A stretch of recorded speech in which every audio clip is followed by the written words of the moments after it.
Game প্লেটা আর আগের মতো নেই। আগের মতো কেউ গ্রুপে এসে বিগ ফ্যানও বলে না। আগের মতো আমার বন্ধু বান্ধবগুলো এখন গেমও খেলে না। সবাই ব্যস্ত তার নিজের লাইফ নিয়ে। অথচ আমি এখন এই গেমটাকে ছাড়তে পারলাম না, কারণ এই গেমের সাথে জড়িয়ে আছে আমার 6 বছরের ভালোবাসা, কত আরো আবেগ। কতই না খেলেছি এই গেমটা। সেই একটা দিন ছিল 2022 লকডাউন এরিয়া। সারা দিন রাত 24 ঘন্টা ধরে গেম খেলতাম।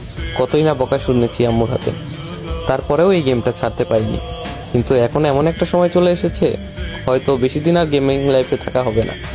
গেম প্লের যে অবস্থা দেখতে পাচ্ছ তোমরা, আগে যেখানে 6টা প্লেয়ারে ইজিলি মাইরা দিতে পারতাম, এখন 4টার মাঝখানে ঢুকে একটারে মারতে কষ্ট হয়ে যায়। আর এই কথাগুলো আমি এখন কেন বলতেছি তোমরা অনেকেই বুঝবা না, কারণ তোমরা কিছু কিছু নতুন প্লেয়ার আছো যারা এইগুলাকে জাস্ট মজা হিসাবে নিবা।